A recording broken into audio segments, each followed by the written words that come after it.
All right. So I'm going to talk about the science of weight loss and why calories are the key to your success. Because ultimately, the only way you're going to lose weight is if you are in a calorie deficit. That's the only way. Okay, so what is a calorie deficit? It's basically you're just consuming less calories than what your body is burning.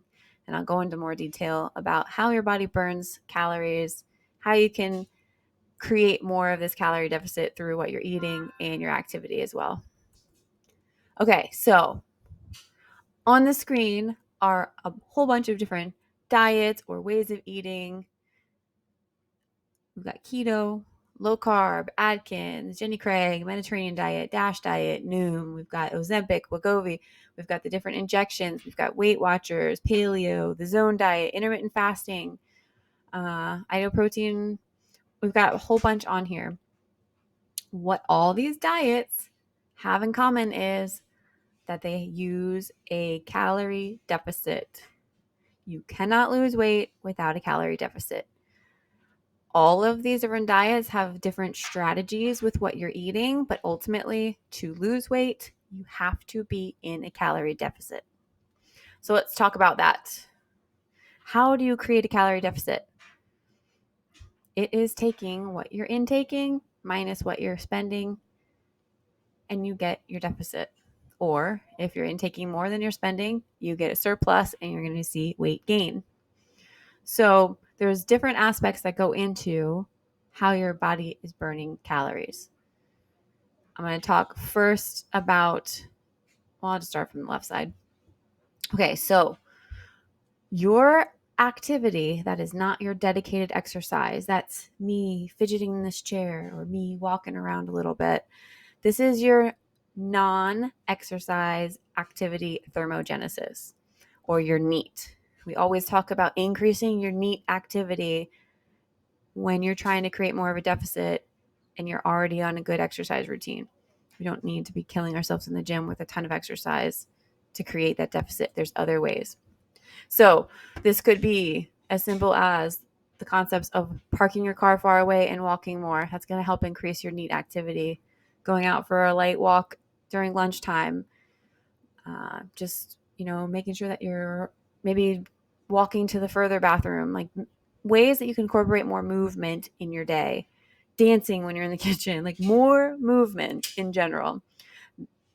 The amount of calories you're burning from that, 5 to 15% of your expenditure comes from that section. Then we've got your actual structured exercise, and this can vary based on what people are doing. That is your planned dedicated exercise. You're going to be burning anywhere between 15 to 30% of your expenditure calories from that section. Then we've got the big one, your BMR, or your basal metabolic rate. So your body is naturally burning a ton of calories without you having to do anything. You're getting 60 to 75% of your expenditure from this section. More muscle that you have, the higher this number will be. So that's why it's so crucial to make sure we're maintaining muscle when we're losing weight, so we can burn more calories at rest and be able to eat a little bit more in our maintenance level. But just your breathing, your digestion, your cell production, all sorts of the stuff going on in your body, that's when your body's burning calories. So 60 to 75% of that is part of your expenditure. And then we also have what we call the thermic effect of food, which is just your digestion and processing of food. That has its own little category. That's like 10% of your expenditure. So you can kind of up that a little bit by increasing your protein, because protein is a little bit harder to break down. Our main focuses are really just trying to incorporate more of the NEAT activity, getting good exercise routine. Maybe you can strategically try to build more muscle to increase that BMR, but then really focusing on our calorie intake and lowering that to create a bigger deficit. So all of this goes into play. You can lower the calories more, up your NEAT activity, up your exercise, try to eat more protein and, your body's natural burning, and try to figure out how to get yourself into a good deficit to see weight loss. Now, it takes a caloric deficit of 3,500 calories to lose 1 pound. And when I'm talking about pound, I actually mean like your fat loss, not the water weight loss that most people will see in the beginning of diets when they're finally cutting back on things and they lose a ton of water weight. We're talking about true weight. It's 3,500 calories deficit will equal that 1 pound loss. Now, if you eat 500 less calories than your maintenance level calories for the week, you end up losing about a pound in a week. So you can see that cutting your food down, creating a deficit of 500 less calories than you would have been consuming, is going to get you a pound of weight loss a week. Now, our bodies are not perfect like that. Maybe you'll see half a pound one week, more than that the next week. Like, it's going to be a little depending on water fluctuations and things. But if you stay consistent with this cutting of some food and upping your other activities, we can create the deficit that you need. Now, this is why you see with these really, really, really low calorie diets, these high weight loss numbers, because they've created such a large deficit. The example I just gave you of the 500 calorie deficit, that's a pretty moderate deficit. That's not too hard to do. But some of these diets have you in a deficit of over 1,000 calories under your maintenance level. Those will lead, obviously, to higher losses in the week. Yes. But they also lead to people burning out, binging because they restrict so much that they just rebel later, and then not really learning sustainable habits that you can keep long term, because you can't survive on that little amount of food forever. So this is kind of why it's a little bit better to work on having a little less of a deficit, but have it be something that you can sustain a little bit longer with.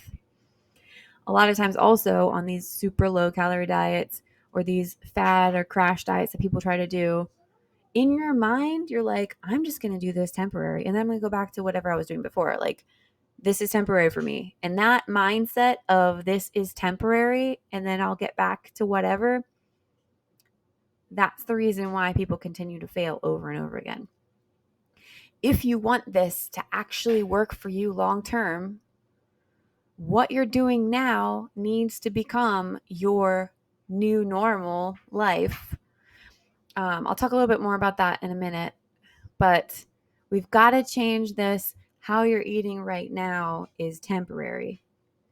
We want you to be eating right now how you're going to be eating for the rest of your life, just a minor little tweak to make it so that you're not in the deficit and you're in a maintenance level.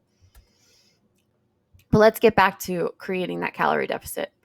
So ways in which you can create a calorie deficit with your food is obviously with portion control and trying to choose nutrient dense foods, whole foods, less of the processed foods.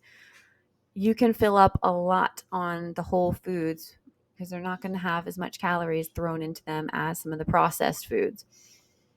So think less ingredients on your food labels and, go through the produce section, go to the meat section, nutrient dense foods. Tracking our calories so we can get a good idea of where we are. And I could do a whole bunch more videos on accurately tracking your calories because so many people are not really. They're picking the closest entry to what they think. Sometimes they're underestimating by like 100 or more calories on all their entries. Like, there's so much error in the tracking. I'm going to have to do a whole section on accurately tracking, but we'll get into that later. And then working on increasing your physical activity in that NEAT activity so that we can create the calorie deficit. Now with tracking, there are some great platforms out there With my one-on-one coaching, I have a special platform that has a great place for nutrition tracking. I can see everything that you're eating. But some other good platforms, my Fitness Pal, the Lose It app, Fitbit, Samsung Health. I use Samsung Health a lot because it's paired with my watch. I like to have everything in one place. And there's a ton of other ones out there. Find what works well for you and just stay consistent with it.